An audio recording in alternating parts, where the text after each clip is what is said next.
Pakistan's Prime Minister Nawaz Sharif has been disqualified from office after the Supreme Court found him guilty of corruption. An investigative panel had earlier found that Mr. Sharif could not account for his family's vast wealth. Documents revealed by the Panama Papers leak in 2016 linked Mr. Sharif and his children to undeclared offshore funds. Mr. Sharif has also been accused of laundering money in the 1990s when he served 2 terms as Prime Minister previously. The Supreme Court has ordered criminal proceedings against him and his family. So how did we get to this stage in the first place? Now, we have a font, and that's right, it's a font to thank for this. Calibri. This plain-looking typeface is a key detail in the scandal that's been dubbed Fontgate. And at the center of Fontgate, the now former Pakistani Prime Minister Nawaz Sharif. Investigators first began looking into his family's wealth after the release of the so-called Panama Papers in 2015. Information in that data dump linked Mr. Sharif's children to offshore companies used to buy expensive London apartments. His daughter and political heir, Maryam Sharif, was accused of forging documents to conceal ownership of those properties. And why did investigators think the documents were forged? That's where Fontgate comes in. Investigators say the trust deed provided by Maryam Sharif, dated February 2006, was printed in the Calibri font, a font that Microsoft made available only, get this, in 2007. But there's a lot more to this case than, just a font. It's the 3rd time that Mr. Sharif has been ousted as Prime Minister. So for more details, we're speaking to our correspondent, JAVED Rana, and he's in Islamabad following this. So, Javed, it seems that Mr. Sharif was brought down by this tight font, but, that's definitely not the full story.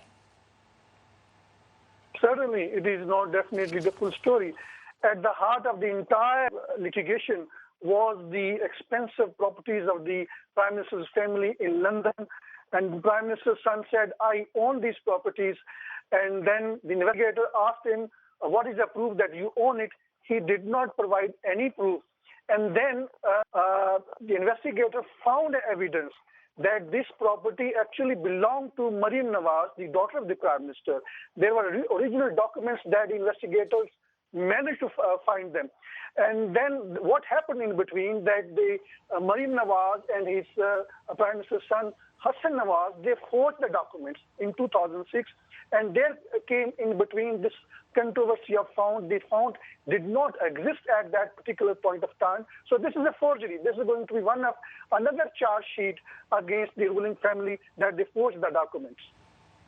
Javed, what happens next then for Pakistan and, for that matter, the ousted leader Nawaz Sharif? It seems the Prime Minister has finally accepted the verdict of the Supreme Court. The ruling party has not resorted to protest or any sort of violence. That was apprehension. But this is a country where people readily believe in conspiracy theories. It's a sort of a problem that people unfortunately have in Pakistan. So Prime Minister and his ruling family have been, floating so many conspiracy theories. The military is behind it. The Americans are behind it. You can think of anything. Because they think the people would readily believe in that. I think people in Pakistan are getting quite aware of what kind of political situation Pakistan is in. It is entirely the evidence, the legal facts, on the basis of which the Supreme Court has handed down a damning judgment, as a result of which he stands disqualified, and he is expected to now be tried in an accountability court. And if he is convicted, that means 14 years imprisonment, not only for him but also for his 3 children. And this, and in addition to this, the ruling family would also face the charges of forgery, the one that we just discussed. Okay, well, watch this space. Thanks very much for that. JAVED Rana reporting to us live.